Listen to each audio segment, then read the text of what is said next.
Primeira parte. O cadáver que se recusou a morrer.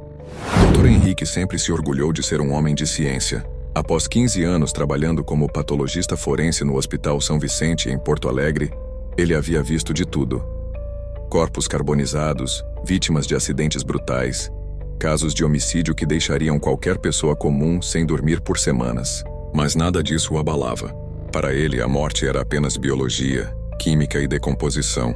Nada mais. Era uma quinta-feira chuvosa de março quando tudo mudou. O hospital estava passando por reformas no setor administrativo e, devido a um problema com a escala de funcionários, Henrique se viu sozinho no necrotério durante o plantão da madrugada.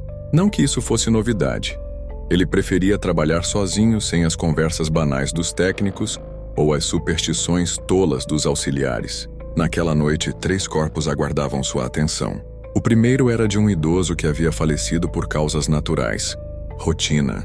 O segundo, uma mulher de meia-idade vítima de acidente de trânsito.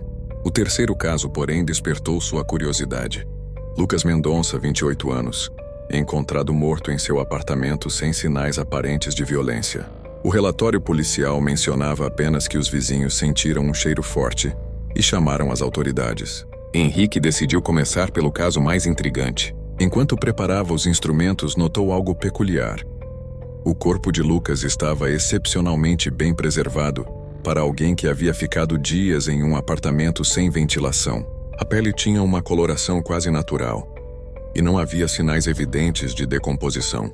Às 2h17 da madrugada, quando começou a primeira incisão, as luzes do necrotério piscaram.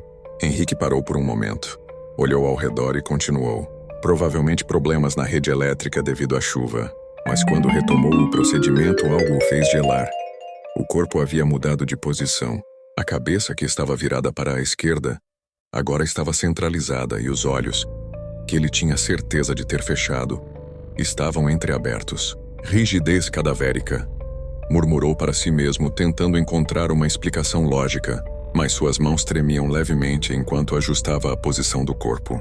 Foi então que ouviu o primeiro sussurro. Segunda parte. O som era quase imperceptível, como uma brisa passando por folhas secas. Henrique parou completamente e prestou atenção. Silêncio. Apenas o zumbido baixo do sistema de refrigeração e o tamborilar da chuva nas janelas do andar superior.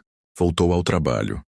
Mas a sensação de estar sendo observado crescia a cada minuto. Seus 15 anos de experiência lhe diziam que era apenas cansaço e os efeitos psicológicos de trabalhar sozinho na madrugada. Mas algo primitivo em sua mente gritava que algo estava errado. Quando estava fazendo anotações sobre as condições dos órgãos internos, ouviu passos no corredor. Passos lentos, arrastados, como se alguém estivesse com dificuldade para caminhar. Henrique franziu a testa. Ninguém mais deveria estar naquele andar àquela hora. Alô, é alguém aí? Gritou em direção à porta. Os passos cessaram imediatamente. Henrique esperou alguns segundos e voltou ao trabalho, mas não conseguia se concentrar. A cada ruído, o ranger da maca, o som de seus próprios instrumentos, seu coração acelerava. Decidiu tomar um café e voltar com a mente mais clara. Mas quando se virou para sair, quase gritou de susto. O corpo de Lucas estava sentado na maca, com os olhos fixos nele. Não eram mais os olhos opacos de um cadáver, mas olhos vivos, brilhantes, cheios de raiva. Você não deveria ter feito isso, disse o corpo com uma voz que parecia vir de muito longe. Henrique cambaleou para trás, derrubando uma bandeja com instrumentos. O barulho metálico ecoou pelo necrotério como sinos fúnebres. Quando olhou novamente, o corpo estava na posição original, exatamente como ele o havia deixado. Suas mãos tremiam descontroladamente enquanto pegava o telefone para chamar segurança. Mas não havia linha. Correu até a porta e puxou a maçaneta com força, trancada. Isso era impossível. A porta do necrotério não trancava por dentro por motivos de segurança. Foi quando percebeu que não estava mais sozinho. Os outros 2 corpos também haviam se movido. A mulher do acidente estava de pé ao lado de sua maca, com a cabeça em um ângulo impossível devido aos ferimentos no pescoço. O idoso estava sentado, olhando diretamente para ele com um sorriso que revelava dentes podres. Bem-vindo ao nosso mundo, doutor, disse a mulher, sua voz saindo com um ruído de ar escapando de um pulmão perfurado. Terceira parte. Henrique pressionou as costas contra a porta, seu coração batendo tão forte que parecia que ia explodir. Tudo o que ele acreditava sobre a realidade desmoronava diante de seus olhos. Os 3 corpos agora estavam de pé, formando um semicírculo ao seu redor, cada um com suas feridas e traumas mortais ainda visíveis. "Por que estão fazendo isso comigo?", conseguiu gaguejar. "Fazendo o quê?", respondeu Lucas, inclinando a cabeça como um cão curioso. "Nós sempre estivemos aqui. Você é que nunca nos viu de verdade." A mulher deu um passo à frente e Henrique pôde ouvir o som de ossos quebrados se movendo dentro de seu corpo. 15 anos cortando, analisando, tratando-nos como objetos. Nunca se perguntou se ainda estava algo aqui. O idoso riu, um som horrível que ecoava pelas paredes frias. "Cada corpo que passou por suas mãos, doutor. Todos nós lembramos, todos nós esperamos." Henrique fechou os olhos com força, tentando acordar do que só podia ser um pesadelo. Quando os abriu, estava sozinho novamente. Os corpos estavam exatamente onde deveriam estar, imóveis e silenciosos. Mas agora havia algo diferente no ar. Um cheiro doce e enjoativo, como flores em decomposição. Verificou o relógio 4h23. Ainda faltavam horas para o fim do plantão. Com as mãos ainda tremendo, decidiu terminar o que havia começado. Talvez trabalhar o ajudasse a recuperar a sanidade. Mas quando se aproximou da maca de Lucas, encontrou uma nota manuscrita sobre o peito do rapaz. Com sua própria letra dizia: "Eu sei o que você fez." Henrique nunca havia escrito aquela nota. Foi então que as memórias começaram a voltar. Imagens fragmentadas que ele havia enterrado profundamente em sua mente. Um corpo que chegou vivo ao necrotério anos atrás, mas que ele certificou como morto nos papéis.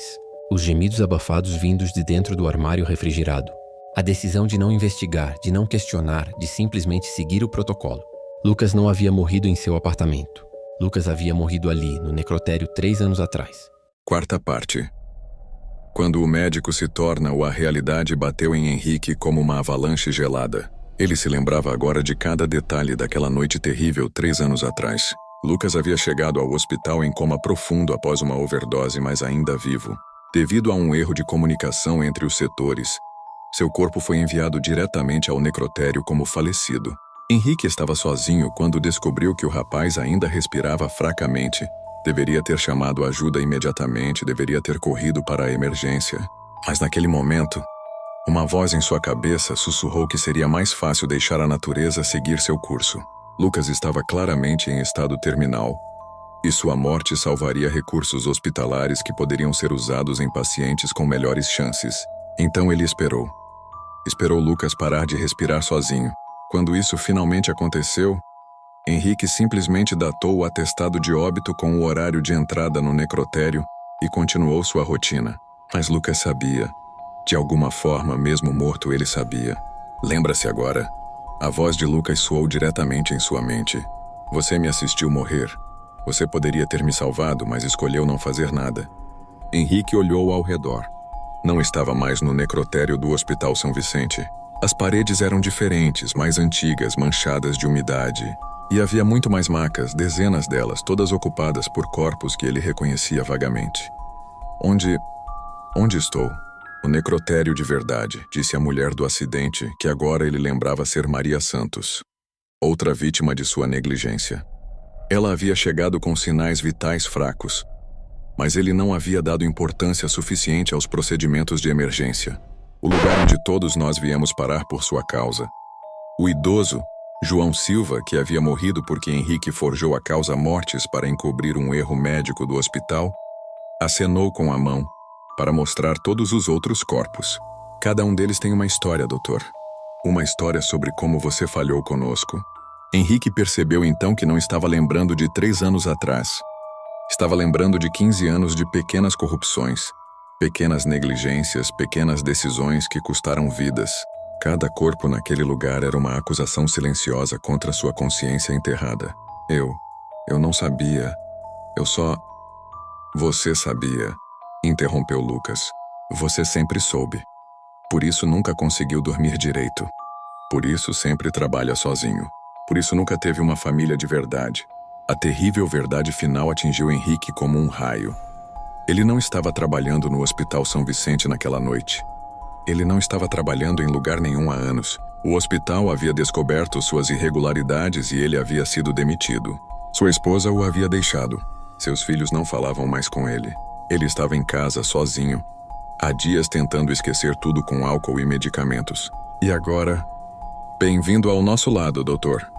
disse Lucas com um sorriso triste. Agora você finalmente pode entender o que é estar na maca. Henrique olhou para baixo e viu seu próprio corpo imóvel em uma das macas. Uma seringa vazia ao lado. Seus olhos mortos olhavam para o teto sem ver nada. Exatamente como os de todas as pessoas que ele havia falhado em salvar. Do outro lado do véu, finalmente ele compreendia que a morte nunca havia sido apenas biologia e química. Ela sempre foi sobre escolhas, e ele havia feito todas as escolhas erradas.